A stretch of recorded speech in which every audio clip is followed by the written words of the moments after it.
దేశంలోనే అతిపెద్ద incubation centre మన తెలంగాణలో, మన హైదరాబాద్లో ప్రారంభం కానుంది. అసలు ఈ టీ హబ్ యొక్క ముఖ్య ఉద్దేశం ఏంటి? ఇందులో చేరడానికి ఎవరెవరికి ఇక్కడ సీట్స్ ఇస్తారు? అదేవిధంగా ఏ కంపెనీలు ఇక్కడ స్టార్ట్ అయ్యే అవకాశం ఉంది? దీనివల్ల తెలంగాణకు, ముఖ్యంగా హైదరాబాద్ సాఫ్ట్వేర్ పరిశ్రమకు ఎటువంటి ఉపయోగం ఉంటుందనే అంశాలను మనకు వివరించడానికి టీ హబ్ CEO జే కృష్ణన్ మనతో ఉన్నారు. వారిని అడిగి మరిన్ని వివరాలు తెలుసుకుందాం. Tell me mister J Krishnan, what are the strategies behind starting this kind of the biggest incubation center in India, in Hyderabad? I think multiple reasons. So the first one is that there's a lot of organic growth in India happening in multiple cities, right? And ecosystems across the world have grown by themselves. The idea behind doing it in Hyderabad is that we have an amazing thought leader at the top. And if you look at ecosystems like the Valley, Tel Aviv in Israel, etc., thought leaders have driven those ecosystems. The ones in India, like I said, have been very bottom up. So here we've had this amazing initiative driven by the current government, and T-Hub is the anchor point of that whole ecosystem. So the building here is centered around that ecosystem rollout. So the vision of the government was to center this in Hyderabad, and our mandate now is to build this ecosystem starting with the building. So we already have an amazing set of technology companies that are coming out of Hyderabad. In my personal view, half of them are undiscovered. The building now will help us catalyze and bring those startups to the fore, along with the help of a multitude of other dimensions we're bringing into the picture. That includes venture capital, that includes accelerator programs, mentorship, etc. So that's the fundamental strategy behind T-Hub. What's the capacity of this T-Hub, and how many companies and how many people can have chance to work here? Right. And how much the government invested in this T-Hub? So the building itself is 75,000 square feet in terms of space. In terms of seating, it can accommodate 800 people, 800 entrepreneurs. Startups are of varying size and shapes in terms of how they scale up. So roughly we can accommodate on average about 400 startups. We have over 500 applicants who have applied to T-Hub, and about 140 have been confirmed. For largish startups, which are 10 to 14 in number, we have cabins in the building. There are 20 cabins in total.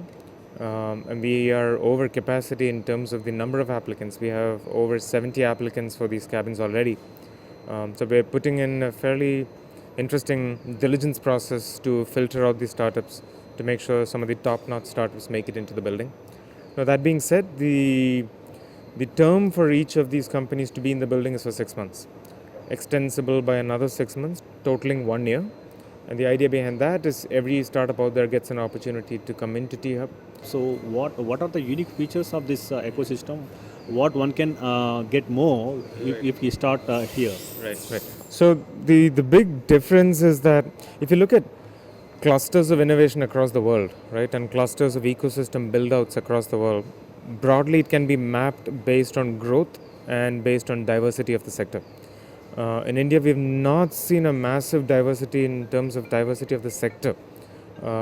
What we are trying to do is curate that to the maximum degree possible so that we get to see diversity in sector as well as scalability. So it's not just digital commerce. We're talking about semiconductor companies, health tech companies, biotech companies, agri-technology companies, technology companies with a social focus. So our mantra is to make sure that we pick and choose categories that make a lot of sense to the state as well as to the country. So this feeds back to the startup in India mantra. So that's the biggest difference between the rest of the ecosystems. Which kind of criteria you're watching before giving space in this T-Hub? So the first criteria we're looking at is technology. It has to have a technology focus, regardless of what area you're operating in. The second criteria we're looking for is nonlinear growth, so the ability to expand very quickly. And the third criteria is the simplicity of the first principles. How quickly can you scale? How quickly can you go to market? How quickly can you generate revenue? And of course, we're hoping that a lot of these are disruptive. Maybe 5 or 10% will end up being that. But those are broadly the angles we're looking at. And how you are funding the startups, and how much fund you have, and from where the fund came? Right. So there was an announcement yesterday by the minister. So to answer the first part of your question, As of now, we are not investing in the startups. We give them physical infrastructure.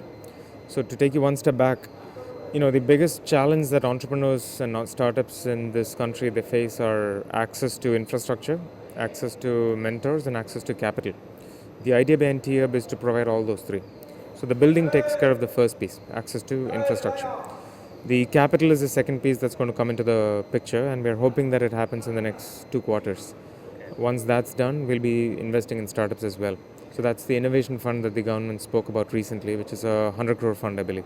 And we're working towards building that fund out. And once the fund is raised, then we'll be investing in startups very strategically. And here we have ISB and Triple IT here and IIT here and NALSA here.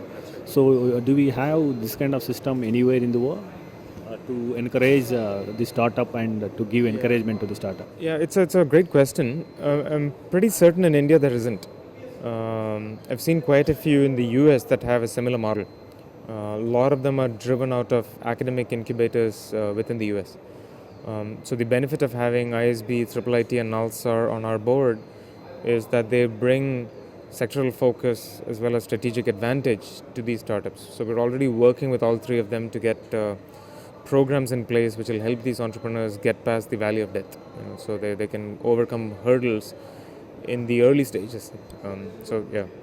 So coming to the huge response for this startup, and what about the second phase? Do you have any idea about it and where it's going to come? Yeah, so broadly speaking, the phase 2 of T-Hub is about 300,000 square feet.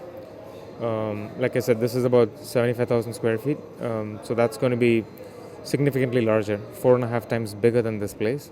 The time frame for that is 2018. And from what we know, the space is going to get built and taped out in 2018 near the Mindspace area. So that's the avenue that's been located. And even the biggest companies like Facebook or Twitter, like any other company, they are startups only. So when and how much time and which kind of potential we have in this T-Hub, or which kind of potential we have to, how much time we will take to establish that kind of companies in Hyderabad itself? So the honest answer is I don't have the wherewithal to give you that prediction ahead of time, but the trick is to make sure that we're able to put all the elements and ingredients together to make it happen. So we'll see, only time will tell. But I'm hoping that in the next 3 years we have at least a handful of fabulous successes coming out of Hyderabad, which in turn will feed back into the ecosystem and create its own success stories. So our immediate goal is that, to have one handful of amazing successes. ఈ మొదటి tea హబ్కు వస్తున్న విశేష స్పందనతో రెండో tea హబ్ను కూడా start చేయాలని దాన్ని దాదాపుగా దీనికంటే 4 గంటల స్థలంలో దాన్ని స్టార్ట్ చేస్తున్నారు. అదేవిధంగా ఈ స్టార్టప్ను ప్రోత్సహించడం ద్వారా త్వరలో మనం బెంగళూరు ఐటీ ఎక్స్పోర్ట్స్ను దాటే అవకాశం ఉందని చెప్పేసి తను చెప్తున్నారు. నవీన్ రెడ్డి, HMTV, హైదరాబాద్.